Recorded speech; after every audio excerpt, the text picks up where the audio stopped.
En este vídeo vamos con este entrenamiento, salud y lesiones, opinión sobre temas variados, que viene a ser el último compilatorio de la sección Warriors Training que me queda por hacer, con temas que iban a dar para muchos vídeos, pero que quiero abordar de una vez en estos compilatorios semi-improvisados y intentando que sea en estricto indirecto para que estén ya los temas en el canal y luego ya me puedas entrar en otro tipo de contenidos. Entonces, este viene a ser el último que me queda, no solo de esta sección, sino de todos los del canal, aunque los publique en otro orden, pero a la hora de grabarlo es el último que queda.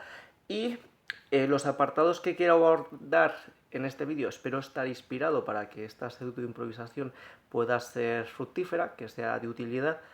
Son los siguientes que tendréis seguramente en un índice que tendréis en el comentario fijado y en la descripción del vídeo, con los diferentes apartados. Y vienen a ser el sector del deporte como sector de la salud, entrenamiento de fuerza como clave de una longevidad digna y como atenuador de las discapacidades físicas.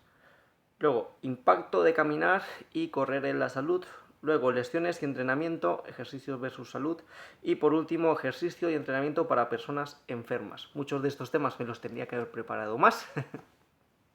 Así que espero no decir ninguna estupidez. Y si digo alguna estupidez me disculpo de antemano, pero es lo que os digo. Son temas que tenía en mis guiones y quiero que salgan de una vez.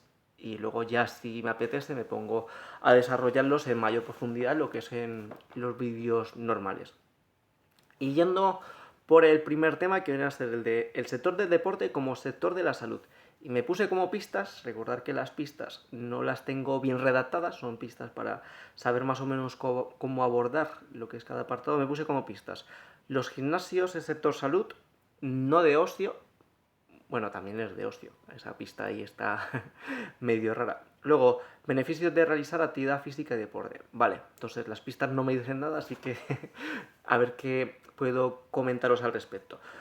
¿Por qué el sector del deporte como sector de la salud? A ver, más que sector del deporte, porque el deporte viene a ser una actividad física que tiene un reglamento e incluso cierto carácter competitivo. O sea, lo importante viene a ser la actividad física, por decir, no lo, si tú corres, si tú te pones a caminar, lo que es por la casa sería actividad física, pero si tú te pones a caminar, por ejemplo, para hacer un cronometraje en 20 kilómetros, pues pasas de simplemente caminar a hacer un deporte que viene a ser la marcha, por eso la parte del reglamento, pero a nivel fisiológico al cuerpo le da exactamente igual que la actividad física que hagas tenga un reglamento o vaya a ser según la competición o no. Lo que hay que darle al cuerpo son estímulos. ¿Y qué importancia tiene tener el sector de la actividad física en la salud? Pues para empezar, aquí se me ocurre lo que yo os comenté en uno de los primeros vídeos del canal, que fue el de el sedentarismo o los peligros del sedentarismo, o el sedentarismo te puede matar. Básicamente, o sea, era impresionante, pero el sedentarismo dentro de las... Creo que el término de estas enfermedades vienen a ser enfermedades crónicas, una movida de estas... O sea, eran enfermedades que eran como evitables, que eran como por malos hábitos, bueno, enfermedades, cosas que son evitables, pero que producen una gran mortalidad. En cabeza creo que estaba la hipertensión, luego creo que estaba seguida del tabaquismo, luego creo que estaba seguido de hipertensión, tabaquismo, luego la obesidad creo que estaba en el tercero, cuarto, quinto puesto, y el sedentarismo estaba como en cuarto o quinto puesto. O sea, dentro de las cosas que producen más mortalidad en el mundo, mucho más que muchas enfermedades. De hecho, ahí hice un cálculo y creo que salía que cada 4 años, solo con el tema del sedentarismo, mataban más gente que un montón de las guerras, que no sé si incluso hice el cálculo con respecto a la Segunda Guerra Mundial. O sea, porque... ¿Y a qué se debe quizás? El problema de que el sedentarismo sea algo que puede causar mucha mortalidad, no realmente por el propio hecho de ser sedentario, sino que el hecho de ser sedentario te expone a padecer todo tipo de patologías. Es como que hace tu organismo esté mucho más débil, a la hora de enfrentarse a otras patologías, y es como un factor diferencial si eres si tienes un estilo de vida sedentario o no. Entonces, si el sector del deporte o el sector de la actividad física hace que las personas puedan evitar tener un estilo de vida sedentario, pues evidentemente, como tiene implicaciones directas en la salud, pues pasa a ser sector de la salud, porque está haciendo que todas estas personas que podrían que mueren a base del sedentarismo como potenciador de todo tipo de patologías, pues no mueran porque no tienen un organismo tan débil que produzca que puedan morir por diversas causas. Entonces, sí, el sector del deporte es sector salud, ¿vale?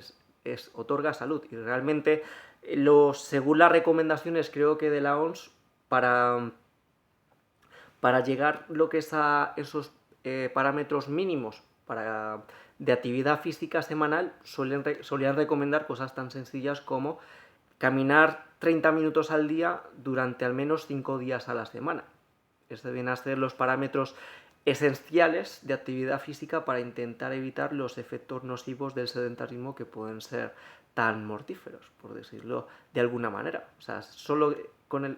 Y de hecho, es más, parece que estoy tirando de memoria porque es un vídeo que hice hace más de 4 o 5 años y de años anteriores aún de eso, de cuando estaba en la carrera, que ponían de que había estudios que de hecho fueron desarrollados en España que ponían que podía ser la mitad de ese tiempo si la actividad física que se estuviese haciendo fuese de alta intensidad. O sea, puede ser incluso la mitad de ese tiempo de actividad física, pero con una de alta intensidad. Entonces, ¿esto qué nos está diciendo? Que si tú estás practicando cualquier tipo de deporte que haga que te mantengas activo de manera razonable, obviamente el ajedrez pues igual no es el más adecuado, pero un deporte criticado como puede ser por ejemplo el golf, y cuando vas a jugar golf pues caminas durante más de, ¿cuántos son 30 minutos al día? Durante 5 días a la semana, 150 minutos, caminas durante más de 2 horas, pues si juegas al golf un par de veces a la semana, pues a ver, no es lo suyo que el resto de días no hagas absolutamente nada, pero si ya, por ejemplo, caminas el resto de días y haces un par de días de golf, que te tiras caminando un par de horas cada día que estás en golf, pues una actividad, un deporte que parece que es inocuo para la salud, pues igual está haciendo a esa persona un gran beneficio. Así que una pequeña conclusión es que sea el deporte que sea, si ese deporte te mantiene activo durante al menos 150 minutos semanales, por decirlo de alguna manera, puede estar causando un impacto en la salud, por mucho que el deporte o la práctica que esté haciendo no sea, digamos, muy fructífera. En plan de tú juegas al fútbol y eres el peor de tu barrio. Sí, pero eso igual está haciendo que te mantengas saludable, o por lo menos que el sedentarismo no sea uno de los factores de salud de los cuales te tengas que estar preocupando. ¿Qué más puedo decir aquí con esto de los gimnasios del sector salud? No, hostia. Pues por el hecho de evitar los aspectos nocivos del sedentarismo.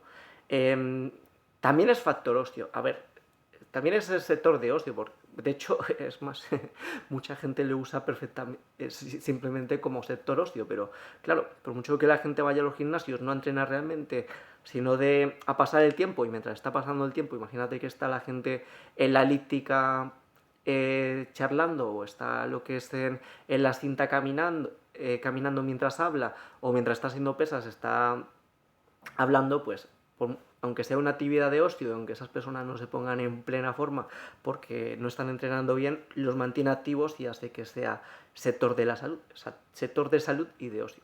Así que para que veáis la importancia que tiene hacer actividad física. No se me ocurre nada más en este punto, así que paso al siguiente, el de entrenamiento de fuerza como clave de una longevidad digna y como atenuador de las discapacidades físicas. Y me puse como pistas: superabuelos, musculosos, importancia de la masa ósea, longevidad, calidad de vida, envejecimiento activo, entrenamiento de fuerza de personas de la tercera edad. Otra cosa que me he puesto como pista: la importancia de la masa muscular, entrenamiento y ejercicios, nutrición para ganar y mantener niveles naturales y saludables. Sarcopenia, evidencia del impacto del entrenamiento centrado en la hipertrofia en personas con discapacidad física. Yo creo que en este punto voy a poder deciros bastantes cosas, no solo de el puro entrenamiento de fuerza, sino también con el hecho de tener suficiente masa muscular a la hora de mantener esa parte de la longevidad digna. ¿Por qué punto parto? Parto por el de la fuerza directamente. ¿Por qué es importante, es interesante mantener lo que es buenos niveles de fuerza, incluso como clave para la longevidad? Porque la fuerza, por mucho que no quieras ser una persona que se ponga cachas y nunca quieras levantar grandes pesos, la fuerza, como es la capacidad condicional desde la cual derivan las demás, o sea, viene a ser la quinta esencia, lo que abre la puerta a mejorar en el resto de tipo de cualidades físicas. La única parte que no me queda muy claro de cómo puede mejorar tener más fuerza viene a ser la movilidad, o sea, el rango de movimiento, la flexibilidad, porque no puedo percibir muy bien cómo la capacidad funcional de la fuerza puede mejorar la movilidad, a no ser que sean, por ejemplo, en estiramientos activos en los que la propia fuerza que tiene uno haga que tenga más movilidad, o por el hecho de cuando uno está mejorando en el entrenamiento de fuerza en todo el rango de movimiento, pues que se mantenga esa movilidad. Pero quitando esa parte de movilidad, que yo tengo mis dudas a la hora de comprenderlo, la fuerza es la clave para mejorar cualquier tipo de capacidad física que vayamos a tener. Es más, la fuerza, como también está depende de diferentes patrones a nivel motor, que tiene ciertas coordinaciones a nivel neuromuscular, no me extrañaría que aparte también, y de hecho también creo que lo he escuchado, no solo mejora lo que es los músculos, sino también aspectos a nivel cognitivo, o sea, a nivel del cerebro, a nivel cerebral, y tiene todo el sentido del mundo. Si tú, por ejemplo, haces actividades que requieren que una gran coordinación de los movimientos que hace tu cuerpo, pues estimo, sin saberlo a ciencia cierta, que el cerebro tiene que trabajar más para poder procesar todo ese tipo de movimientos, y más si son movimientos complejos, por decirlo de alguna manera. Entonces, ¿por qué la fuerza es tan importante como clave en la longevidad? Porque mientras más margen de fuerza tengamos y cuanto más mayores vamos a ser, es más fácil que podamos mantener la funcionalidad que tenemos en nuestro día a día. Cuando ya las personas están en un estado muy deteriorado, y lo que es en la tercera edad, entrenamientos que para gente más joven siendo incluso de gente de 50, 60 años, no tienen ningún sentido, como por ejemplo, a esto me recuerdo de un curso que hice de Aquatic Fitness, pero dijeron este ejemplo, de personas mayores ponerlas a hacer con el pie lo que es este gesto. O sea, te pones con el pie y trabajar lo que es este gesto. Y tú dices, ¿y ese ejercicio tan estúpido por qué tiene que ver? Como por ejemplo las personas mayores, fortalecimiento del tibial anterior, que hace que el pie se pueda levantar más fácilmente del suelo y que las personas puedan caminar sin arrastrar los pies.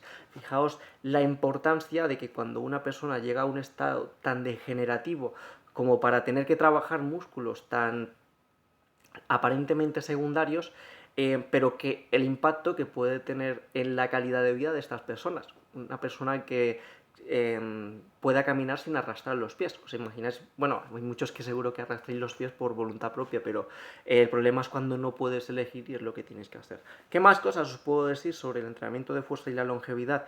Que, por otra parte, que parece que nunca es demasiado tarde para empezar. ¿Vale? Esa es la otra. Aquí me viene, creo que un estudio que hubo con personas de más de 60, 65 años que tenían un estilo de vida creo que era sedentario, que no habían hecho un programa de entrenamiento de fuerza. ¿Y qué pasa, Blacky? Me ha venido la gatita. Igual no se aparece. A ver, saluda. Hola.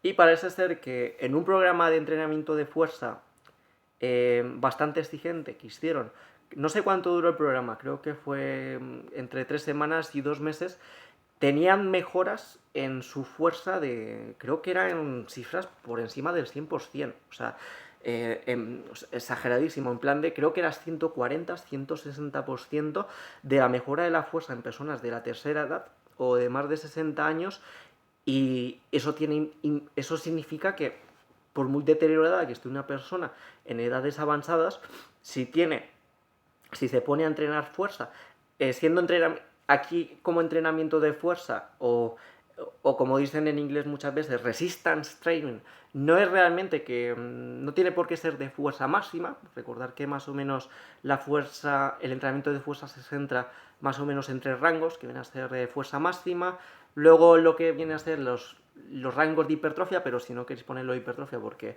es una consecuencia del entrenamiento de fuerza en un rango de repeticiones con cargas que vayan de entre 6 y 12 repeticiones, o un rango en cuanto a tiempo de ejecución con cargas que de 45 o 72 segundos más o menos, o sea, para que se haga una idea, a lo que es la parte de fuerza-resistencia, que es más de 15 o 20 repeticiones. O sea, aquí como entrenamiento de fuerza puede ser perfectamente la parte de fuerza-resistencia, no tiene por qué ser fuerza máxima. Esto aquí para aclarar, porque si no, uno se va simplemente a la parte de fuerza máxima y es como, bueno, le vas a poner a mi abuelo de 80 años a hacer peso muerto con cargas de entre 1 y 5 repeticiones.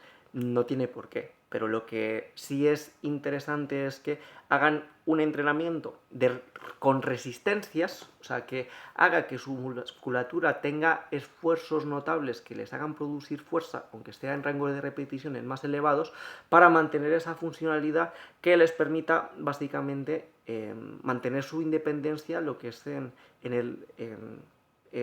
su tercera edad, lo que es en la edad adulta. Una persona, por ejemplo, y más con este tipo de resultados tan espectaculares que pueden llegar a tener a la hora de hacer entrenamiento de fuerza, incluso con edades tan avanzadas, pues si mantiene este rango de fuerza puede significar, por ejemplo, que a la hora de levantarse de una silla no necesita ayuda y lo pueda hacer en solitario, que pueda moverse por casa lo que es libremente, que pueda coger lo que es objetos del suelo, objetos por encima de la cabeza, bueno, siempre y cuando no tengan los supraespinosos reventados, que parece que es una lesión bastante común en gente más adulta, y cosas por el estilo. O sea, es aquí, por eso la parte del título, de una longevidad digna. O sea, puede que vivas los mismos años que una persona que no hace absolutamente nada, pero claro, no es lo mismo vivir hasta, por ejemplo, los 80 años en un estado deplorable, que no te puedes ni mover de la cama y que necesitas a otras personas para poder vivir, que, por ejemplo, tener niveles de fuerza suficientes como para poder mantener tu independencia, como poder caminar por la calle sin necesidad de andador, sin necesidad de compañía, y mantener todo ese tipo de autonomía, que es muy importante, por eso la parte de la longevidad digna. Es más, aquí me viene a la cabeza un par de cosas que pueden pasarle a personas que tienen la tercera edad y que puede significar casi lo que es su fin, o sea, de cosas que los pueden llevar directamente a la tumba. Por ejemplo, parece ser que después de una fractura de cadera en personas adultas, que aquí lo que se suele decir también es que la gente de tercera edad no se rompe la cadera al caerse, sino que se cae porque se les ha roto la cadera. Entonces, parece ser que cuando se rompen la cadera, el nivel de mortalidad de esas personas desde que se la rompen a un año después, creo que era altísimo. O sea, mirarlo por ahí, pero yo diría que había escuchado de que en plan de 1 de cada 3.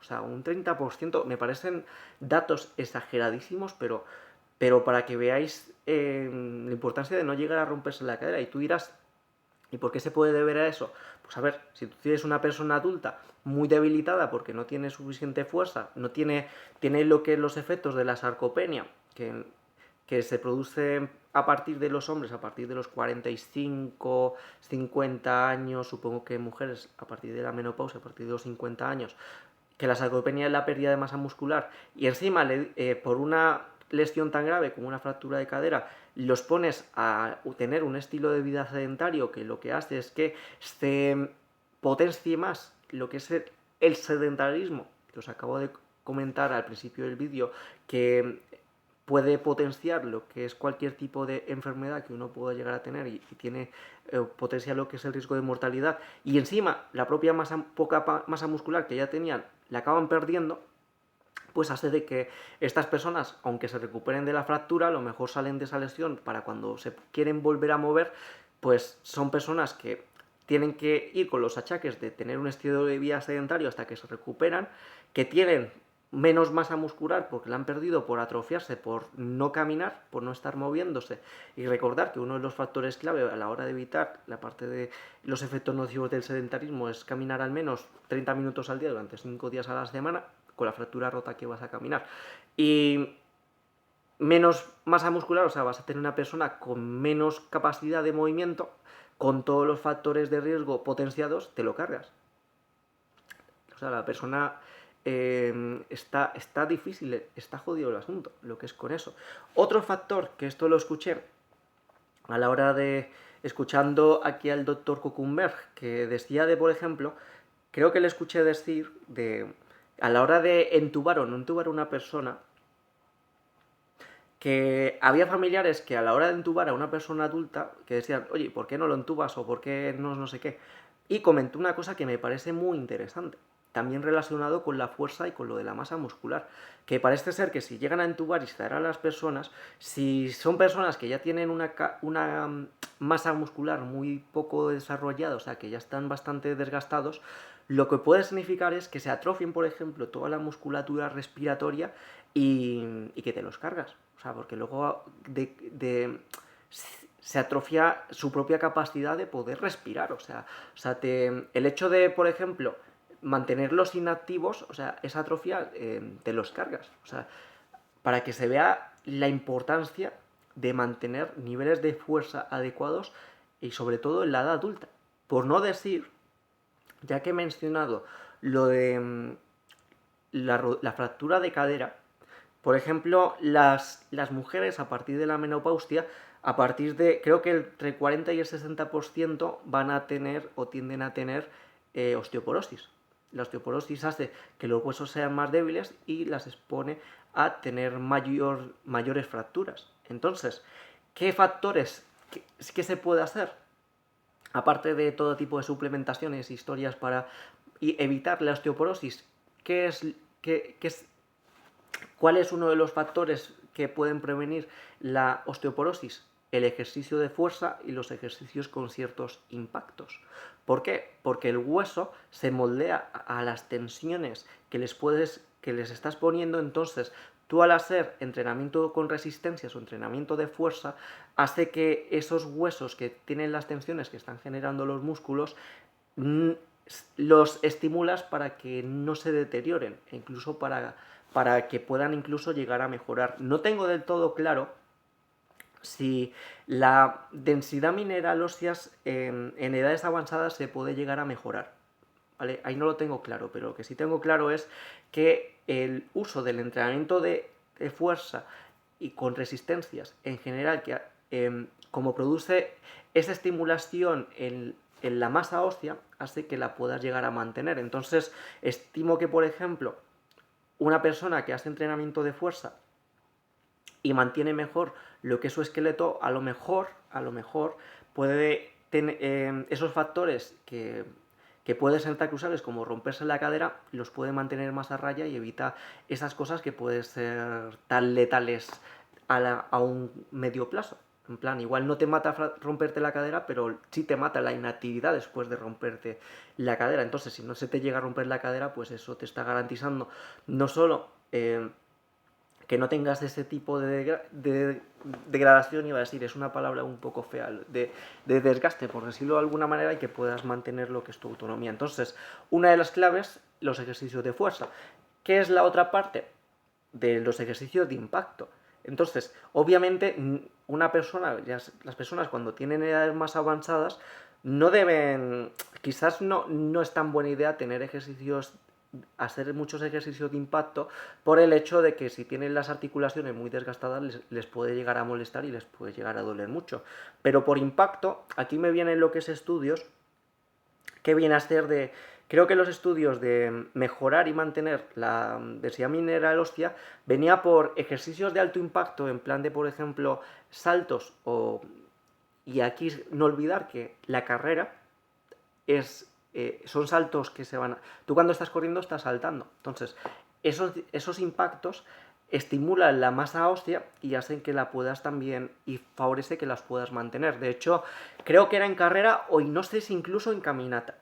¿Vale? No sé incluso en caminata. Esta parte aquí estoy dudando.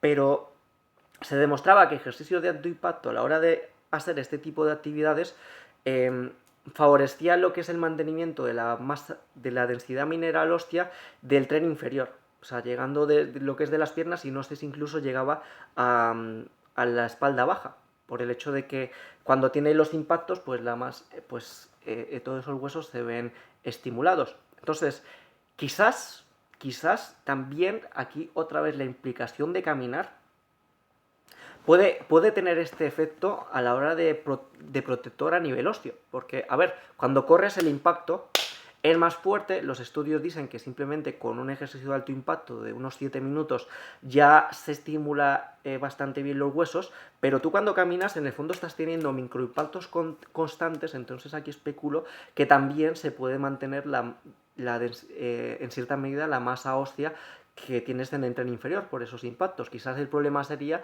del tren superior si no tiene suficientes impactos. Entonces, a no ser que os queráis poner a dar hostias a un saco para tener impactos ahí, pues el complemento quizás idóneo aquí sería mantener, si no se puede correr, quizás caminar con un entrenamiento de fuerza que compense la falta de impactos en el tren superior, para de esa manera tener el esqueleto, la masa ósea en un estado óptimo, mantener niveles de fuerza adecuados que favorezcan que puedas tener la autonomía, y mantener la masa muscular, que la masa muscular también mucha gente no solo dice que es simplemente músculo, sino que es casi lo que es la musculatura es casi un órgano endocrino. O sea, sé que está relacionada con favorecer todo tipo de cosas con las hormonas que produce nuestro cuerpo. Es más, no sé si incluso hace poco escuché o vi algo de que creo que también estaba hablando sobre longevidad, en plan de, tú eres por ejemplo una persona saludable que no tienes mucha masa muscular pero que tienes actividad física, llega una enfermedad, no eres como tan fuerte y a lo mejor te destroza, pero a lo mejor tienes mucha masa muscular en la reserva, por decirlo de alguna manera, y para ese tipo de enfermedades debilitadoras, pues tienes como más margen antes de poder lo que es palmar. Entonces, la masa muscular, si esto fuese cierto, sería muy interesante mantenerla por todo este tipo de cosas que os he comentado. A la hora de funcionalidad por la fuerza, si tienes más masa muscular porque estás haciendo ejercicios de fuerza que tienen más impacto, posiblemente especulo que tiene más impacto también en la masa ósea, y por todos estos factores a nivel endocrino y a nivel de protector de la salud que tiene la parte de mantener masa muscular. Así que por mucho que es muy buena idea que si tenéis edades superiores a los 40, 50 años, que hagáis ejercicios de fuerza, siendo fuerza ejercicios con resistencias, aunque no sea con cargas muy altas, para mantener todo este tipo de cosas. O si, por ejemplo, sois jóvenes, pues por un lado, que a vuestros mayores, que los incitéis a que hagan este tipo de ejercicios, porque les va a ser muy beneficioso lo que es para su calidad de vida y para su longevidad y para su autonomía. Y si sois más jóvenes aún, por ejemplo, estar en edades de la adolescencia, aprovechar y hacer entrenamiento de impacto y con ejercicios de fuerza para tener un mayor margen, sobre todo en mujeres, de mayor densidad mineral ósea, que sirva como una especie de ahorros y reserva a la hora de, por ejemplo, una mujer tener osteoporosis cuando tenga 50 años, a partir de la menopausia. O sea, no es lo mismo, por ejemplo, un esqueleto de una mujer que, por ejemplo, en la adolescencia, cuando se está formando el hueso y cuando se puede aumentar esa densidad mineral, tenga unas reservas que son mucho más grandes que una que no lo ha hecho y encima luego le pilla la debilidad en los 40-50 años. Son cosas muy interesantes. ¿Qué más cosas puedo decir aquí? A ver, voy a ver qué pistas he puesto. Lo de superabuelos musculosos. Por la parte de... Hay superabuelos, de hecho hay algunos casos que miráis por ahí, a lo mejor de gente por ejemplo, una abuela que está súper cachas con 80 y tantos años, le tapas la cara y tiene un cuerpo que puede ser incluso una joven de 20 años, siempre que no le mires la piel. A lo mejor le pones a esta persona vestida completamente sin que se le vea la piel, y las formas que tiene, si al no verse la piel, puede ser de una persona joven, perfectamente. Y en plan de que empezó lo que es con las pesas, porque iba a recoger a su nieto al gimnasio, el nieto entre unas cosas y otras le dijo, bueno, ponte a hacer este par de ejercicios, le enganchó, le gustó y luego tiene cuerpazos, un cuerpazo lo que es en edades muy avanzadas. En caso de hombres y de chicos, pues hace poco le escuché a el doctor Bandera, es Borja Bandera, sí, creo que es Borja Bandera, analizando un caso de un señor que era súper musculoso y parece que hay un factor que había que tener en cuenta, de que muchos de estos casos en hombres, de que mantienen tanta masa muscular, lo que es con edades avanzadas, hay que tener en cuenta que pueden estar con un tratamiento hormonal. Vale, entonces eso hace más difícil poder estimar qué tipo de cosas se pueden llegar a conseguir sin necesidad de usar medicamentos como puede ser aquí la testosterona, que creo que aquí el doctor decía de que no se le puede poner tampoco a todo el mundo, porque si por ejemplo la persona tiene riesgo de tener cáncer de próstata, pues a lo mejor hacer este tipo de tratamientos puede potenciarles y puede ser muy contraproducente. Que es en plan, tú haces esto para tener más masa muscular, pero te pillas un cáncer por estar usando medicamentos, por decirlo de alguna manera, y cosas así. Entonces, ¿qué puedo decir? Que, a ver, esto de los superabuelos y tener ese estilo de vida, tener cuerpos que hay, ni siquiera jóvenes tienen con 70, 80 años, me parecen objetivos bastante interesantes a los cuales llegar, pero por lo menos, lo que es tener un cuerpo funcional que no te impida hacer nada que no te impida hacer nada de lo que necesitas hacer en tu vida cotidiana. Luego, a ver qué más pistas me he puesto. La importancia de la masa muscular, esto ya lo he abordado. Entrenamiento y ejercicio, nutrición para ganar y mantener niveles naturales saludables. Sarcopenia, evidencia del impacto del entrenamiento centrado en la hipertrofia en personas con discapacidad física. Nutrición para ganar y mantener masa muscular, pues aquí lo único que más o menos puedo decir es tener una nutrición que sea lo que es equilibrada y variada, con suficiente cantidad de proteínas, porque básicamente los tejidos requieren de las proteínas para formarse o para mantenerse. O sea, lo que es como norma general de que al menos en proteína, de las fuentes que tengáis, creo que era 0,8 gramos por cada kilo de peso al día.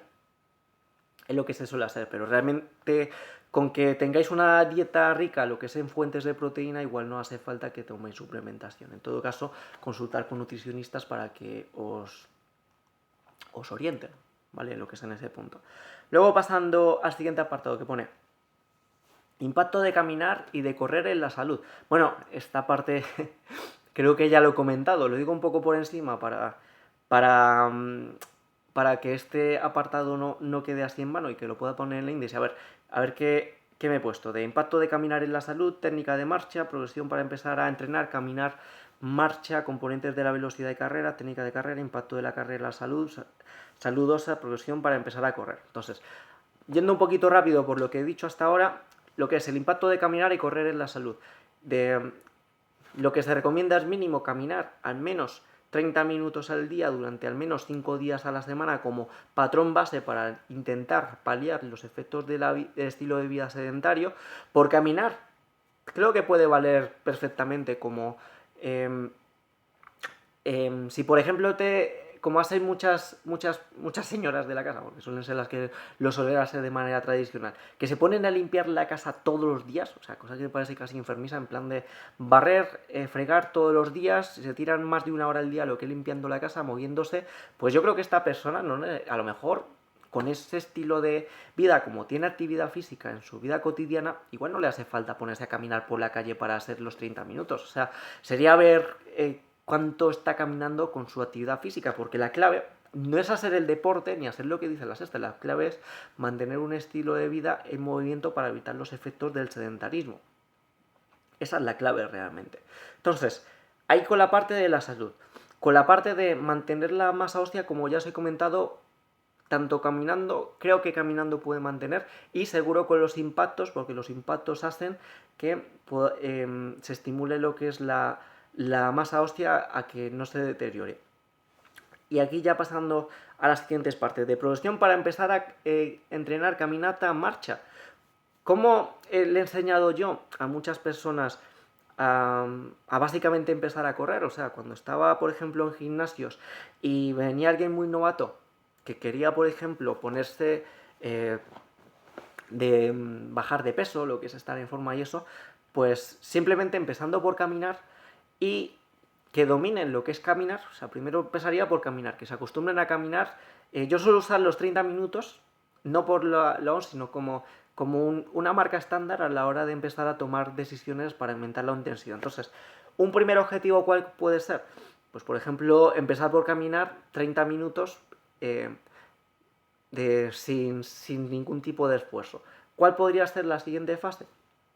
Caminar 30 minutos, lo que es con un nivel de esfuerzo superior, ¿vale? Lo que es más... que puedas mantener, por ejemplo, una caminata vigorosa durante al menos 30 minutos. Puede ser otro punto de vista. ¿Cuál podría ser la siguiente progresión? Una vez ya pueda caminar con mucha intensidad y mantenerlo en el tiempo, empezar con intervalos de entre caminata y carrera. ¿Vale? Aquí el intervalo base que suelo empezar a mandar y que he visto que ha salido bastante bien es por 1 minuto de carrera, 3 minutos caminando. Entonces ahí simplemente... y tú dices, si es muy importante que tenga que ser 1 minuto. No tiene por qué. A ver, son solo patrones. Tú puedes empezar con menos, pero simplemente que le metas una progresión al cuerpo para que vaya estimulando que puedas ir corriendo cada vez más. Ya por el hecho de... Y aquí la carrera tiene los efectos positivos que yo os he comentado en cuanto a lo que tiene más impacto. Entonces para los huesos puede ser mejor y también es un ejercicio bastante más intenso que solo caminar.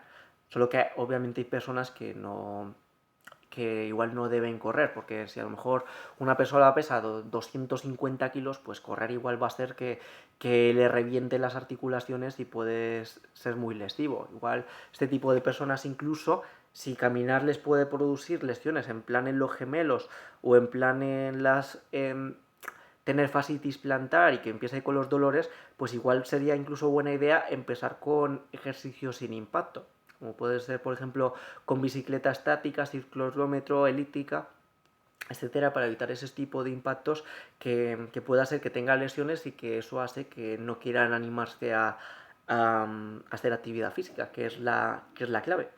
Entonces, siguiendo con la progresión, pues, ¿puede ser menos tiempo? Sí, o sea, y va jugando con las diferentes relaciones. Por una unidad de carrera, ¿cuántas unidades caminando? O sea, por una unidad, sea la que sea, en plan de 10 segundos de carrera, 50 segundos caminando. Hay una proporción 1:5. ¿Cómo puedes progresar? Pasar una progresión 1:4, 1:3, 1:2, 1:1. En plan de 10 segundos caminando, 10 segundos corriendo. 1 minuto caminando, 1 minuto corriendo. Una progresión 1:3, 1 minuto corriendo, 3 caminando. Entonces, ir jugando con esas progresiones, usando la pista de la media hora, en plan de, por ejemplo, si puedes aguantar 1 minuto corriendo, hacer intervalos de 1 minuto corriendo con 3 minutos caminando, o 4 o 5, lo que sea, la clave está en progresar, hasta que puedas aguantar durante la media hora que se está usando como base, pero que puede ser más tiempo perfectamente. Y cuando lo dominas en la media hora, cambiar las proporciones. O sea, si aquí es una proporción 1:3, cambiar, por ejemplo, la proporción a una proporción 1:1. Por 1 minuto de carrera, 1 minuto de caminata. O, por ejemplo, 1 minuto de carrera, 1 minuto de caminata suave, 1 minuto de caminata fuerte. Puede ser otro tipo de progresiones jugando con esa misma media hora. Después de la progresión 1:1, pues se va invirtiendo la parte de la progresión. 2 minutos corriendo, 1 caminando. 3 minutos corriendo, 1 caminando. Así hasta que las personas puedan llegar a correr media hora. Y a partir de que corren media hora, mucha gente a la cual he enseñado esta progresión, luego incluso las incito cuando ya corren media hora de, oye, a la hora de motivar, hazte una... Mira, hay una carrera de estas multitudinaria, de estas que has... Una carrera popular de estas que es de 10 kilómetros o de 5 kilómetros. Hay algunas que son de 5 kilómetros. De apúntate, póntelo como objetivo. Y lo primero que hacen es que se intimidan. En plan de, ostras tú, es que son 10 kilómetros, yo no puedo hacer eso. Y ahí es cuando ya voy con estas. A ver, tú puedes correr media hora sin parar. ¿Cuántos kilómetros estás haciendo más o menos? Pues estaré haciendo unos 5 o 6 kilómetros en la media hora que estoy corriendo. Pues tú ve lo que es a estos 10 kilómetros, ve lo que es a este evento. Cuando te cansas sigues caminando, nadie te obliga a que tengas que hacerlo corriendo en todo el recorrido, y cuando quieras seguir corriendo, pues sigues corriendo, lo que es ahí simplemente. ¿Y sabéis lo que suele pasar? Que se suelen enganchar. Vale, se suelen enganchar. O sea, luego hay varios casos de estos de que incluso luego se apuntan a varias de estas carreras porque les gusta, se enganchan. Entonces fijaos como una progresión de cero a deportista, o sea, de solo caminar a ponerse a correr esto. Creo que hay alguno que ha intentado incluso hasta la media maratón, pero lo normal que sí he llegado a conseguir con estas progresiones es los 10 kilómetros. O sea, las típicas multitudinarias, y suele ser algo que lo suele enriquecer bastante. Así que hay un pequeño consejo con lo de las progresiones de caminar y correr, que hay mucho lo que es ahí detrás. En cuanto a lo de las pistas que tengo aquí de progresión para empezar a entrenar caminata marcha, ahí os la he comentado. Componentes de la velocidad de carrera. Los componentes de la velocidad de carrera son la longitud de zancada y la frecuencia de paso. O sea, tú puedes mejorar tu velocidad de carrera teniendo la zancada más larga y aumentando los pasos que puedes dar por unidad de tiempo. Esas son las dos maneras que hay de mejorar. Luego de técnica de carrera, impacto de la carrera, salud, eso ya lo he comentado, progresión para empezar a correr ya lo he comentado. Entonces, en cuanto a técnica de carrera, a ver, aquí hay un par de aspectos que me confunden, porque por ejemplo, tengo entendido, y es como lo hago, que se debe correr con el medio pie. ¿Qué es con el medio pie? Que cuando estás tocando suelo con esta parte del pie, puedas directamente avanzar, y ahí se usa la reactividad de que tienen los pies a la hora de... ¡Oh! Otra pista que tengo aquí en cuanto a longevidad. Esta, para que veáis conocimientos cruzados.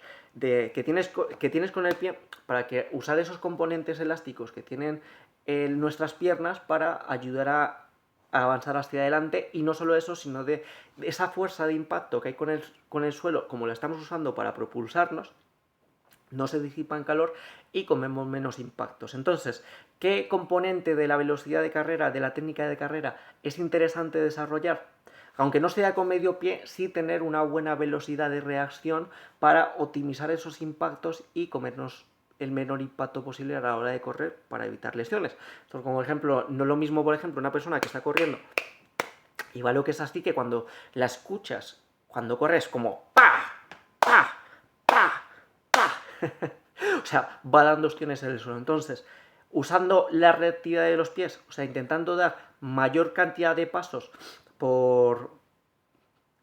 a la hora de correr, podéis intentar optimizar estos aspectos que mejoran vuestra velocidad de carrera y minimizar el riesgo de lesión, porque estáis teniendo menos impactos por el simple hecho de que si vas más rápido y reaccionas con el suelo de manera más rápida, no das tiempo a que ese impacto sea como tan seco, porque ya en principio cuando tocas ya tienes que dar el siguiente paso. Te comes menos impactos, tienes los efectos ahí de la salud.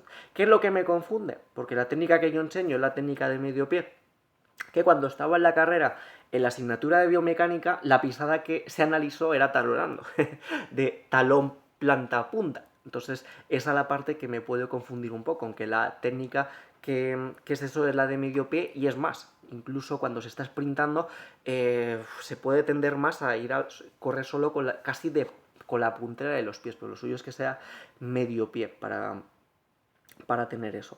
Entonces, sea lo que sea, que cuando estáis corriendo, que la técnica que estáis haciendo que tenga un impacto, que tenga el menor impacto posible. O sea, yo he visto, por ejemplo, gente correr haciendo de talón planta punta, y cuando corre, pues se escucha que no tiene casi impacto. Entonces, aunque la técnica quizás no sea la mejor para correr de manera rápida, si la persona se apaña para que de esa manera tenga menos impactos, para lesionarse menos, pues le puede llegar a valer, por decirlo de alguna manera, para no lesionarle, asesorarse esa técnica, aunque no sea la óptima para correr más rápido, porque para correr más rápido el medio pie y la reactividad, como te obliga a reaccionar más rápido, vas a tener más fuerza de impulso porque estás aprovechando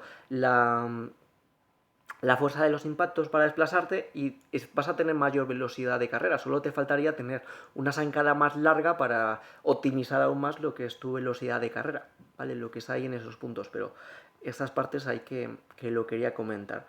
¿Y qué más cosas puedo decir aquí? A ver, lo de técnica de carrera, de progresión para... Yo creo que aquí ya lo he abarcado todo, ¿no? Pasemos al siguiente apartado, que viene a ser de lecciones y entrenamiento, ejercicios versus salud.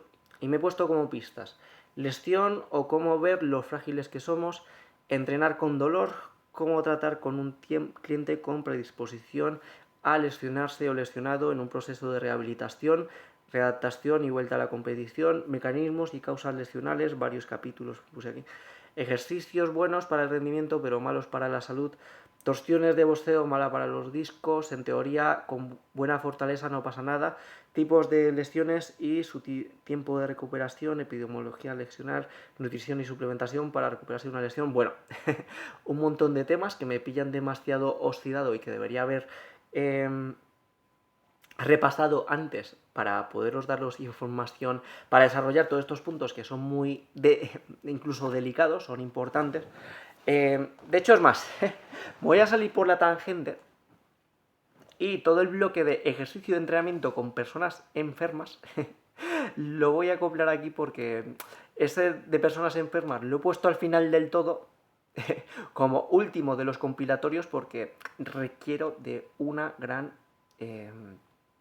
actualización para daros un vídeo bien hecho. Entonces, igual lo que pongo es lesiones, entrenamiento, ejercicios versus salud. Bueno, ahí lo pongo. En el índice no sabéis porque lo voy a acoplar aquí todo y así acabo el vídeo y a ver si lo puedo terminar de manera digna. Me voy con las pistas. A ver, lesión y cómo ver lo frágiles que somos. Entrenar con dolor. Yo muchas veces, a la hora de estar lesionado, lo uso para aprender.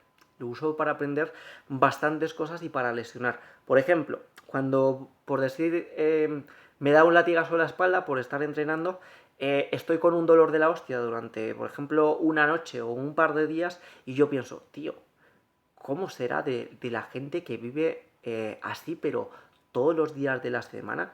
Con esta yo, por ejemplo, con una lesión aguda, me duele estar sentado, me duele estar tumbado, me duele levantarme, no puedo moverme con libertad, no puedo ni siquiera estar de pie, yo que sé, fregando los platos porque me duele la espalda, me duele estar de pie. O sea, qué importante es hacer lo posible por evitar tener lesiones y evitar lo que es la enfermedad. O sea, son cosas que cuando uno está enfermo o está lesionado se da cuenta. O sea, yo, por ejemplo, un día que a lo mejor tenía una enfermedad aguda que estaba lo que es ahí destrozado, estaba en plan de, joder, ¿cómo hacen para vivir? Así de manera. La gente que tiene enfermedades crónicas o que tiene que estar con medicación todos los días, que tiene dolor constante, que tiene lo que es malestar constante, eso no es, eso para alguien que es saludable, eso, joder, eso es una tortura, cómo es llegar a estar en ese estilo de vida. Entonces, aquí como paliativo, pues yo creo que es sensato, usando los episodios de lesiones o de enfermedad que hemos tenido en nuestra vida, de meditar un poco en eso. O sea, ver lo importante que es mantener la salud y lo indeseable que es llegar a vivir con ese tipo de enfermedades de manera permanente. ¿Vale? En plan de una persona que, por ejemplo, se hace un esguince de tobillo. Es de pensarte, mira, si a lo mejor tú no van de aquí metiendo miedo, pues imagínate, si no te cuidas, ahora tienes 20 años, tienes un esguince y mira lo que te está fastidiando en todas las cosas que estás haciendo en tu día a día, o un esguince de muñeca y cosas por el estilo. Pues imagínate si tienes más de 50 tacos, que no haces nada, no te cuidas, no te mantienes, vivir así, pero no 1 o 2 semanas, el resto de tu vida y encima de manera degenerativa y yendo a peor. O sea, sé que a nivel de salud y prevención de lesiones y eso, el tiempo y tomar medidas al instante, no dejar que el tiempo gane terreno con el deterioro físico es crucial y es clave. Es crucial y es clave porque cuando uno ya llega a estar lesionado o ya llega a estar enfermo, produce una especie de retroalimentación negativa que hace que puedas estar más lesionado y más enfermo, por los aspectos que os he comentado antes de que si estás lesionado o enfermo, indirectamente te está haciendo una persona más sedentaria, y ser sedentario te potencia un montón de enfermedades diferentes. No es raro, por ejemplo, ver a una persona que se lesiona en los cruzados de las rodillas, que tenga que estar 6 meses recuperándose de esa lesión y que luego, después de esos 6 meses, acaba súper obesa. Incluso personas que eran personas atléticas que acaban siendo obesas, y luego remontar después de haber tenido ese episodio de sedentarismo es muy difícil. Hay mucha gente que no remonta nunca lo que es después de ese tipo de lesiones o de estas enfermedades. Entonces, clave inicial, mantener a toda costa o de manera sensata lo que es evitar la salud, evitando lesiones y evitando enfermedad dentro de lo que esté en nuestras posibilidades. Y esto incluye no solo hacer ejercicio de actividad física, sino llevar estilo de vida saludable y llevar una alimentación saludable. En plan de, por ejemplo, una persona que está comiendo súper mal y está de puta madre hasta lo que tiene 30 o 40 años, y claro, llega a los 30 o 40 años, que es cuando empieza a aumentar los riesgos de episodio cardíaco, tiene el primer infarto o los primeros avisos, y ostras, ¿qué significa eso? Pues tenemos una persona que igual le va a ser hasta más difícil revertir eso, porque ya es una persona que solo con el miedo de que le dé un ataque al corazón no va a ser el mismo nivel de actividad física, con la misma intensidad, con la misma calidad que una persona que ha tenido su corazón y todo eso saludable porque ha estado comiendo bien. No sé si se me entiende. Una persona que, por ejemplo, ya ha tenido un episodio cardíaco, que ha tenido un infarto, ¿qué te crees tú que se va a poner así de buenas a primeras a hacer aquí entrenamiento? Porque es que va a tener miedo, va a ir a medio gas, y es comprensible que vaya a medio gas, le toca ir a medio gas. ¿Qué cosas puedo comentaros que me acuerde sin repasar sobre esta parte de entrenar a personas con problemas de salud o con lesiones? Usar como referencias lo que es el dolor. O sea, que la actividad física que uno esté realizando no potencie o aumente el dolor, o sea, que no vaya más. Si una persona siempre siente dolor y siempre tiene dolor, pues si necesita hacer actividad física para mejorar su situación, pues una pista es que la actividad física que está haciendo no aumente ese dolor que está sintiendo. Eso para empezar. O quizás, si él aumenta, que sea de manera aguda, específica, solo mientras está haciendo, pero que luego, por ejemplo, no signifique que empeora la lesión después, sino que sea como la parte de la incomodidad, por decirlo de alguna manera. Y lo que es con personas enfermas o con personas con limitantes, usar lo que es las diferentes escalas de esfuerzo percibido a la hora de estimar la intensidad del entrenamiento que se está realizando. Usar, por ejemplo, se suele hacer una escala de creo que del 6 al 20. ¿Por qué? Porque parece que tiene cierta relación la escala de esfuerzo percibido del 6 al 20 con incluso la frecuencia cardíaca que está teniendo la persona a la hora de hacer ese tipo de actividad. Entonces, en plan, si una persona te dice de yo estoy en 13, por decirlo de alguna manera, a lo mejor más o menos puede estar sobre 130 pulsaciones por minuto y cosas por el estilo. ¿Cuál es el detalle del pulsómetro y cosas por el estilo en personas enfermas? Sobre todo si, por ejemplo, están usando medicación, que creo que aquí, por ejemplo, personas que usan beta bloqueantes les puede falsear lo que es el pulso y cosas por el estilo.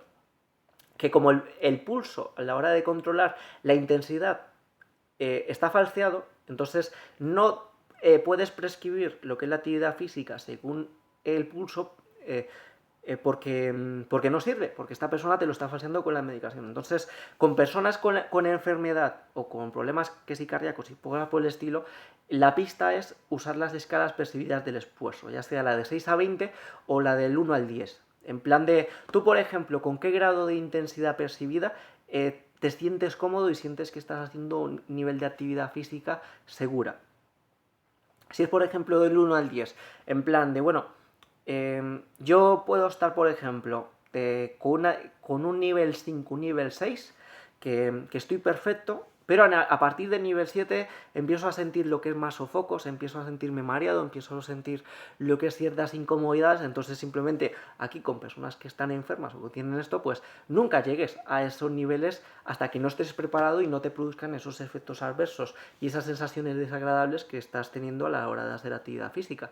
Luego ya seguramente, según se va progresando con la actividad física y según se va mejorando el rendimiento, se va aumentando poco a poco el margen para que personas dentro de la sensatez puedan ir haciendo este tipo de actividades de manera más intensa, aunque aquí siempre es muy, es obligatorio de si se tiene una enfermedad tan importante como cosas cardíacas, cosas renales y cosas hormonales como puede ser la diabetes y cosas por el estilo, que el que mande, que haya una dirección médica que indique si debe hacer ese tipo de actividad o no.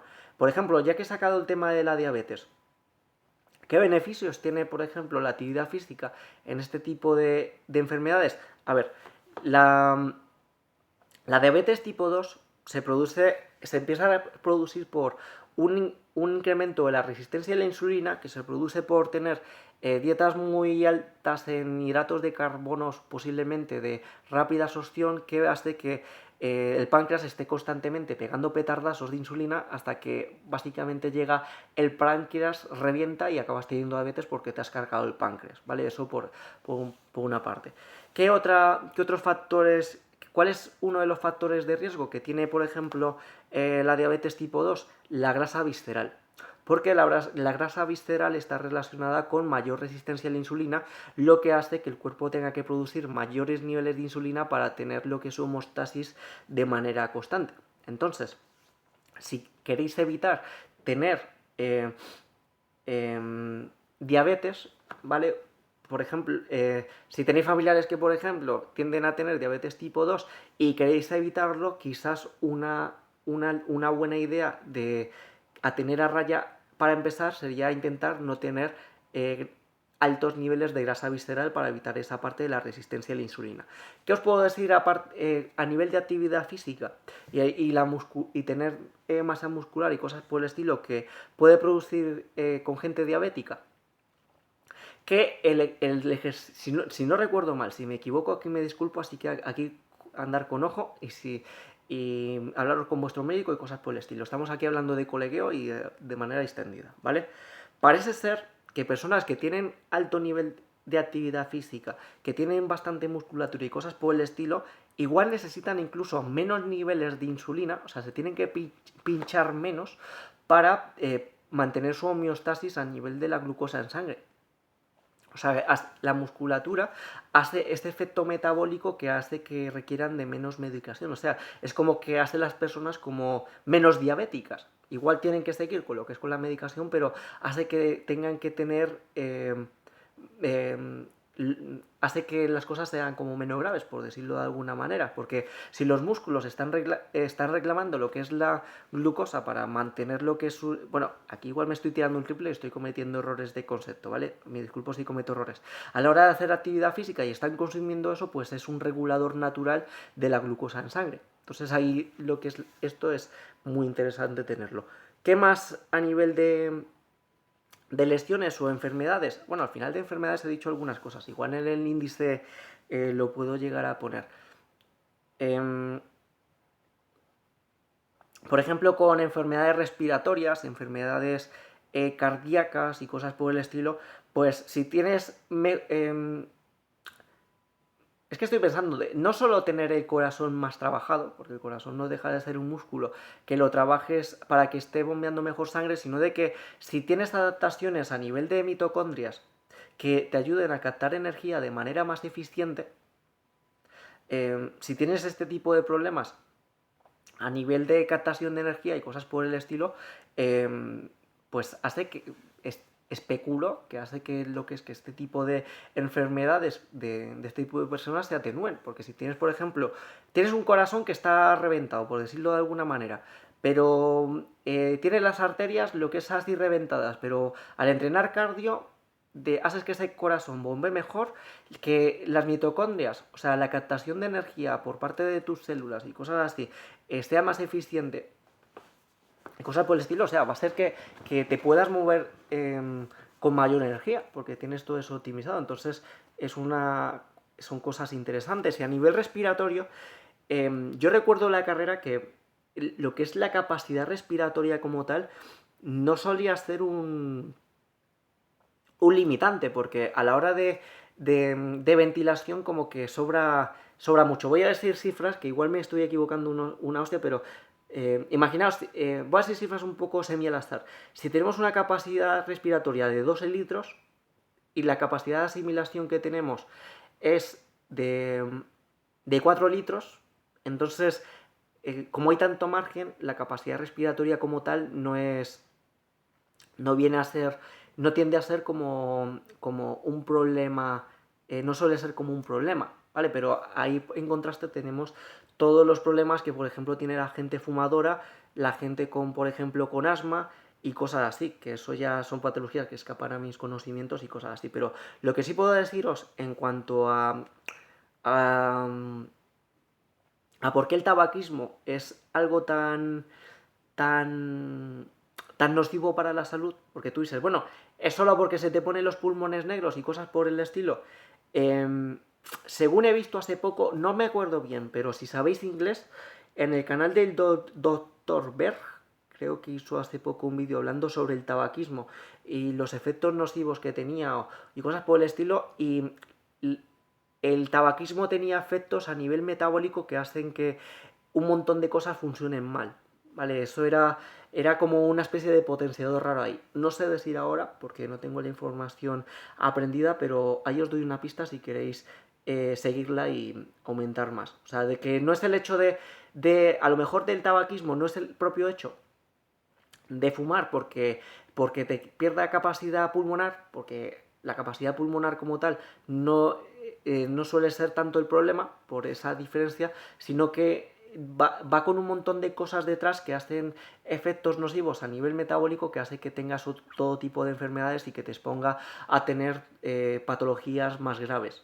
¿Vale? No sé si aquí había la relación del tabaquismo con la hipertensión o movidas por el estilo. No me hagáis mucho caso porque igual estoy completamente equivocado, pero es efectos que van a raíz de ahí.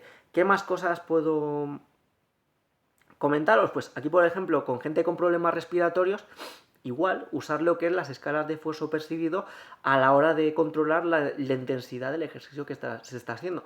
Una persona con asma, si ve que, por ejemplo, está estable con una escala de 5 sobre 10 y que no le da ningún ataque, no tiene que usar más el inhalador y cosas por el estilo, pues que mantenga esa actividad simplemente a la hora de progresar, que lo haga esa actividad de manera más prolongada, que no le causen episodio y que vaya viendo más o menos cómo va reaccionando a intensidades cada vez más altas hasta para ir viendo lo que es su límite, según lo que es la escala de esfuerzo percibido sin cometer ahí cosas lo que es así fuertes y todo eso. Y supongo que con todo tipo de enfermedades más también. ¿Qué más cosas puedo decir aquí en este apartado? A ver, voy a ir a las pistas a ver si puedo deciros algo más y si no cierro el vídeo ya.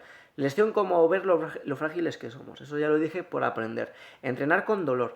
Entrenando con dolor me ha ayudado mucho a tener más empatía por la gente a la que llego a entrenar cuando la estoy entrenando que tiene alguna lesión o tiene una enfermedad, porque me pone en la piel de este tipo de gente y me ha ayudado mucho a desarrollar diferentes tipos de técnicas de ejercicio, básicamente para seguir entrenando evitando el dolor. Entonces, ¿qué os puedo decir a la hora de entrenar con dolor? Que muchas veces podemos seguir entrenando variando la técnica a una técnica que haciendo ejercicios similares pero que no nos duelan. ¿Qué se me puede ocurrir ahora? Por ejemplo, si tienes dolor de espalda a la hora de hacer sentadilla, ¿vale? ¿Y tú qué cosas te puede decir el dolor a la hora de variar la técnica? Pues por ejemplo, si tú ves que te duele la espalda a la hacer sentadilla a partir de cierto nivel de kilos que le estás metiendo a la barra, pues, pero que si no le metes tantos kilos estás estable, pues entrena por debajo de ese nivel de kilos. Si tú, por ejemplo, empiezas a tener dolor de espalda a partir de una profundidad de la ejecución, en plan de, por ejemplo, te duele la espalda cuando bajas mucho, pues trabaja lo que es con estos ejercicios bajando menos. ¿vale? Bajando hasta antes de que te llegue a doler. Y si es problema de bajar mucho, con mucho peso, pues y no quieres bajarle de peso, pues puedes hacer.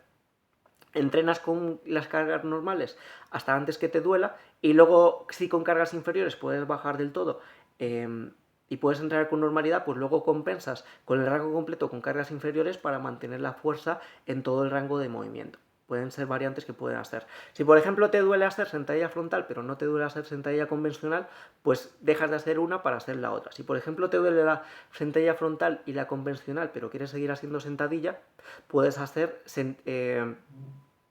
sentadilla sentadilla con cinturón, lo que es ¿cómo se llama? Hit squat, belt squat, o sea, es una sentadilla que puede ser ultra pesada, que lo que hace es con un cinturón súper lastrado y en una plataforma más o menos que viene con una altura, se puede hacer sentadilla y como te salta la articulación problemática que viene a ser la espalda, pues la gente puede seguir trabajando la pierna sentadillas en principio sin ningún tipo de problemas porque te ha saltado la articulación. Entonces, otra pista a la hora de entrenar con dolor por una lesión o cosas así, viene a ser saltarte la articulación.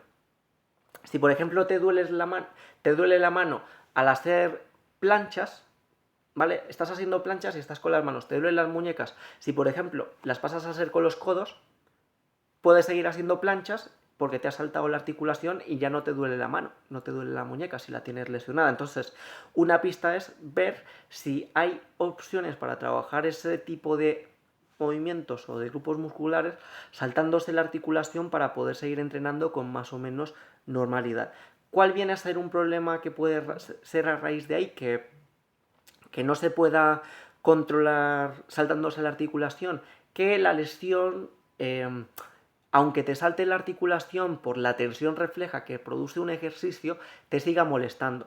Viene a ser, por ejemplo, una lesión es de las más jodidas que puede haber porque impide mucho. Una lesión, por ejemplo, como por aquí en la espalda, ¿vale? En la que duele básicamente hasta respirar. En plan, de que estás respirando, que si respiras muy fuerte o haces un esfuerzo en cualquier otra parte, ¡pum!, te pega ahí el pinchazo y te pega ahí el super dolor y cosas por el estilo. Pues si la tensión refleja es un impedimento, pues aquí yo diría de trabajar con la intensidad, ¿vale? Buscar una intensidad con la cual esa molestia no se acentúe. Y buscar tratamiento, ir al fisio o ponerse a estirar o mil historias como poder solucionar para quitar ese tipo de lesiones porque son las peores. O sea, las lesiones más jodidas, según lo que creo, son las que no tienes variantes de ejercicios y las que te duelen con tensión refleja. Es una movida es una movida, ¿vale? Ahí, igual, a lo mejor esta de aquí, pues a lo mejor si te pones a entrenar con máquinas como las que hay en los gimnasios, en plan de extensión de cuádriceps y cosas por el estilo, a lo mejor puedes hacer algo con ejercicios de aislamiento total. O sea, quizás sea una solución con este tipo de lesiones, buscar ejercicios de aislamiento que hagan que la tensión refleja sea inferior y que pueda seguir estando en movimiento, por decirlo de alguna manera. ¿Qué más cosas tengo por aquí? De entrenar con dolor. ¿Qué más cosas puede aprenderse de entrenar con dolor? Pues realmente poco más. O sea, la idea clave es, si le echéis creatividad, conocéis los movimientos y sabéis lo que queréis trabajar, mirad si podéis hacer versiones de esos ejercicios que no tengan dolor para seguir entrenando. En plan, si te duele hacer sentadillas porque te duelen las rodillas, pero lo que te duele es el movimiento, una alternativa puede ser hacer sentadilla isométrica en la pared. O sea, te pones en la pared lo que es con un disco o con una carga sin movimiento y haces tensión isométrica y puedes seguir trabajando esa musculatura con un ejercicio que no te produce dolor, pero puedes mantener esa musculatura hasta que pasa la lesión o si es una lesión permanente porque por ejemplo te han extirpado los meniscos, pues por lo menos que no se atrofie esa musculatura, por decirlo de alguna manera. Luego de cómo tratar a un cliente con predisposición a lesionarse o lesionado o en un proceso de rehabilitación, readaptación y vuelta a la competición, pues con las pistas que os he dicho, usando las escalas de expresividad del esfuerzo para buscando niveles de esfuerzo que sean cómodos y que no exacerben los síntomas de las lesiones o las enfermedades que vayan teniendo. Bueno, ante todo, tener lo que es directrices que digan los médicos, ¿vale? Y en base a lo que digan los médicos, trabajar con el resto de factores. Eso sería trabajar con la escala de esfuerzo percibido y que la actividad física que estás haciendo no acentúe la lesión, no acentúe el dolor a la hora de hacerlo. Realmente, con esas cosas que son cosas de cajón, son cosas más o menos de sentido común, quitando a lo mejor alguna patología que tenga ciertas características que sean muy especiales y que haya que tener en cuenta, pero aquí englobaría las directrices que digan los médicos, pues más o menos todo el mundo dentro de sus posibilidades puede hacer algo de actividad física, ¿vale? Quitando ya cosas muy muy raras que escapan a mi conocimiento. Luego, de mecanismos y causas lesionales, varios capítulos. Bueno, ¿qué mecanismos y causas hay de que produzcan lesiones? Pues viene a ser la mala ejecución técnica y el sobreuso, y el otro factor puede ser quizás el uso de cargas muy por encima de la capacidad que podamos llegar a tener. ¿Por qué estos factores? Porque, por ejemplo, en las otras pistas que pone ejercicios buenos para el rendimiento pero malos para la salud, y pongo torsiones de boxeo, mala para los discos, en teoría con buena fortaleza no pasa nada, que viene a ser la parte de la gente que dice que no hay ejercicios malos, sino que hay exceso de carga, exceso de tensión. O sea, hay ejercicios que, si por ejemplo tienen una carga muy baja, pueden llegar a ser inocuos. Entonces, por eso que la carga esté adecuada al ejercicio que estamos haciendo es muy importante. Lo que es en ese punto de, porque hay ejercicios que con cargas altas pueden llegar a ser como peligrosos. ¿Qué es lo que me viene aquí a la mente? En plan de, por ejemplo, una salvajada de ejercicio de gente que, por ejemplo, se ataba de las piernas. Imaginad que esto son las piernas atadas y empieza lo que es a subir, lo que es con la fuerza de los cuádriceps, y uno dice, bueno, mientras tenga la fuerza suficiente, pues no pasa nada, pero parece que, creo que lo he llegado a ver, que se le revienta los cuádriceps porque se le llegan a romper. Y tú dices, ¿eso es por la fuerza de los cuádriceps? ¿Y cuál es?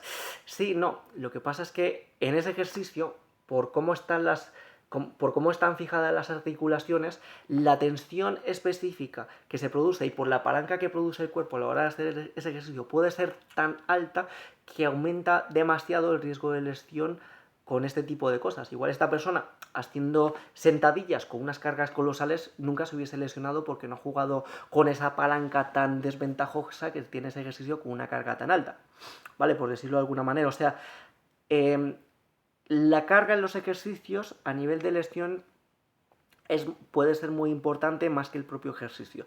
Pero aún así, si quitando la parte de carga, los otros dos factores, el sobreuso, tú puedes estar haciendo la mejor técnica del mundo, que si te pasas con el uso que le estás haciendo, puedes producir desgaste articular y te puedes acabar lesionando por el desgaste que producen los tejidos, que va más allá de la capacidad que estos tienen. Entonces, el sobreuso es otro factor de lesión, por simple desgaste. Si el uso que estás haciendo de las articulaciones o de tu cuerpo supera su capacidad de asimilación y de recuperación, te puedes lesionar por ese desgaste que estás produciendo. Y el otro factor, el factor de la mala ejecución de los ejercicios, ya buscando qué puede ser una mala ejecución de los ejercicios, hacer ejercicios con unos movimientos que pueden llegar a ser antinaturales. Por decir, si tus articulaciones llegan hasta aquí, quizás hacer ejercicios que están forzando esa articulación a más allá de su tope, o por ejemplo, si tu torsión natural va hasta aquí, pues hacer ejercicios que están yendo más allá de lo que es el tope natural que tienen las articulaciones. Si tus rodillas tienen que estar alineadas aquí y al hacer los ejercicios se te va en valgo o en varo, que es, la pista es, si valgo, no cabalgo. Entonces, como no cabalgas, pues tienes las piernas para adentro. Entonces, si vales no cabalgas, pues valgo, las rodillas para adentro y queda por desgaste, varo, rodillas para afuera. ¿Vale? O sea, si al hacer los ejercicios produces desalineamientos naturales de las articulaciones, te estás exponiendo a grados de lesión por el desgaste de las articulaciones por este mal uso. Yo creo que es algo que cualquiera puede llegar a entender. Entonces, ¿qué tenemos aquí a la hora de evitar lesiones? Hacerlas con movimientos que sean naturales para nuestro cuerpo y que el propio movimiento no produzca un desgaste en las articulaciones, ¿vale? Que aquí no entra como un sobreuso, sino de que si el propio movimiento es dañino para el cuerpo, pues no llega a esos puntos en los cuales es dañino.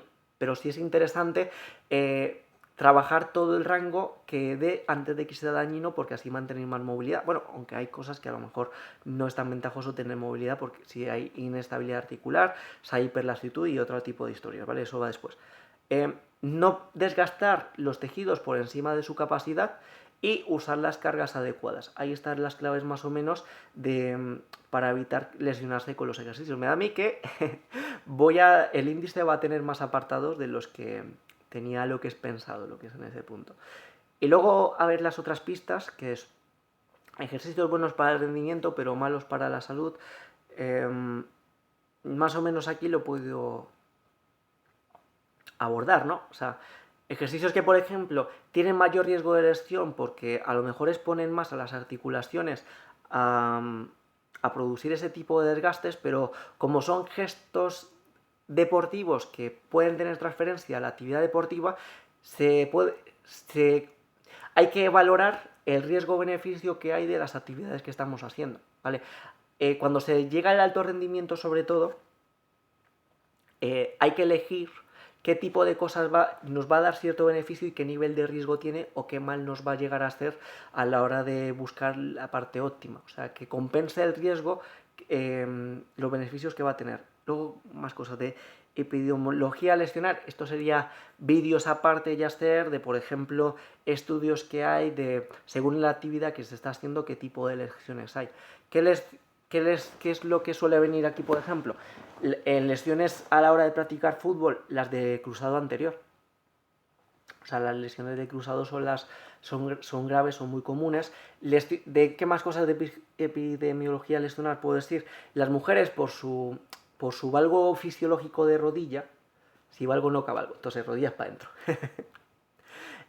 Creo que hay una cosa que se llama el ángulo Q. Entonces, a tener mayor valgo fisiológico de rodilla, hace que a la hora de, por ejemplo, tener impactos contra del tren inferior, o sea, hay muchas mujeres que por ese valgo fisiológico, si no tienen corrección técnica, a la hora, por ejemplo, de caer después de un salto, caen fomentando ese valgo de rodilla y las expone a tener hasta 3 veces más lesiones e incluso creo que hasta de mayor gravedad que los hombres por ese valgo fisiológico. O sea, entonces es muy interesante en mujeres cuidarse las rodillas porque fisiológicamente tienen este tipo de peculiaridades a la hora de exponerlas a mayor tipo de lesiones. Luego, ¿qué más cosas de epidemiología lesional puedo comentar así un poco por encima? No se me ocurre nada más lo que es en este punto. Luego, nutrición y suplementación para recuperarse de una lesión. Igual no me haga mucho caso lo que es aquí porque voy a tirar de memoria y como yo no uso suplementación, no son cosas con las cuales tenga recientes, que tenga frescas, porque yo básicamente digo, tú tienes una nutrición equilibrada, con una buena fuente de proteínas, que tengas todo tipo de fuentes y cosas por el estilo y que le den a la suplementación, pero que me acuerde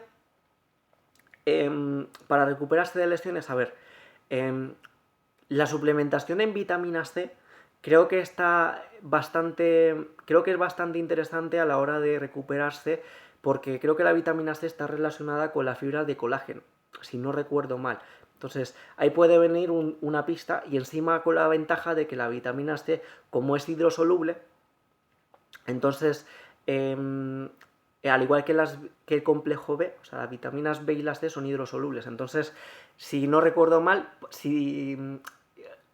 que no pasa nada porque te pases con este tipo de vitaminas porque no te vas a intoxicar. Por ejemplo, una vitamina A, si te pasas, como es liposoluble, o sea, se procesa lo que es con las grasas y cosas por el estilo, se queda almacenada en el cuerpo y puede llegar a ser tóxico, lo que es el resto de vitaminas, pero con las hidrosolubles eso no pasa. Entonces, suplementación en vitaminas C, por su implicación en las fibras de colágeno, entonces a la hora de recuperarse de lesiones que tengan tejidos dañados puede ser muy interesante. Tener suficientes proteínas, porque las proteínas son es de lo que son los ladrillos del cuerpo, entonces ahí viene lo que es por esa parte, y realmente más suplementación aquí que puedo hacer, tirando de memoria, creo que el ácido fólico era muy interesante. Por ejemplo, el ácido fólico como suplementación en mujeres que quieren estar embarazadas, hay que pesar como un par de meses antes del embarazo, de la concepción, hay que hacerlo con planificación. Parece que reduce más del 80% malformaciones a nivel medular en el feto, ¿vale? Entonces es muy importante aquí el ácido fólico.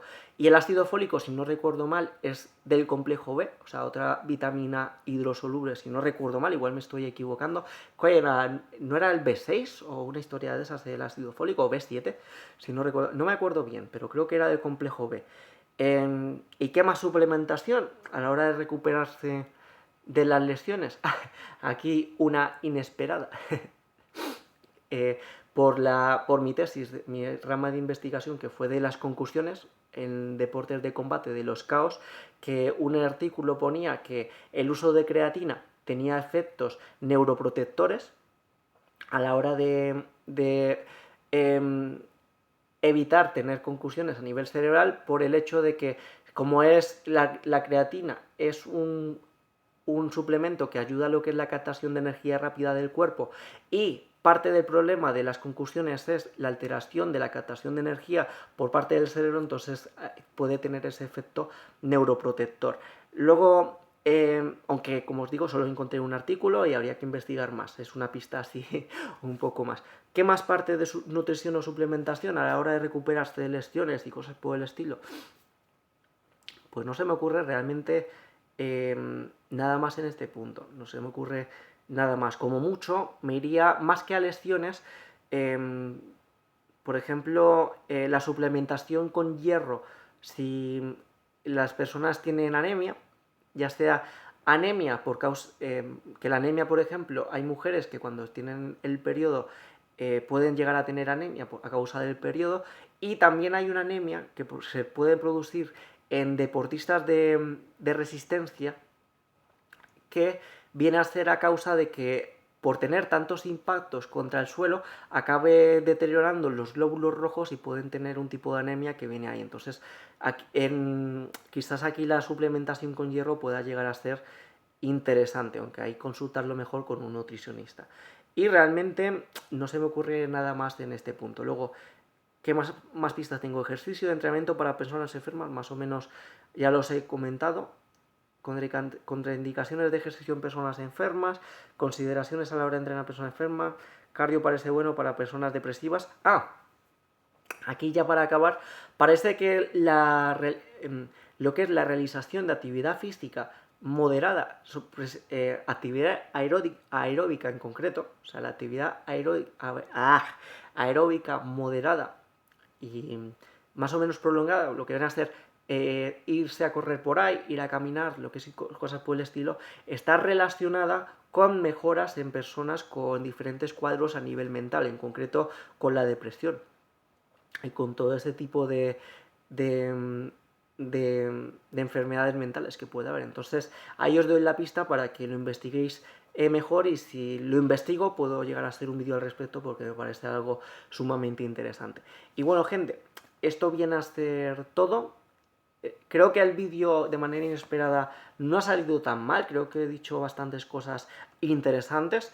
Todo esto que está relacionado con la salud y las lesiones, como es una de mis ramas de conocimiento, por decirlo de alguna manera, y de especialización, sobre todo con la parte de lesiones, porque mi especialización de investigación viene a ser entrenar a personas lesionadas y no solo recuperarlas, sino aumentar su rendimiento incluso estando lesionados. Entonces es muy probable que en la siguiente fase del canal acabe sacando algún vídeo de investigación más serio referente a las lesiones, pero queda ahí de lo que esté motivado a hacer o no. Y bueno, gente, esto viene a ser todo. Un saludo y hasta otra. Chao.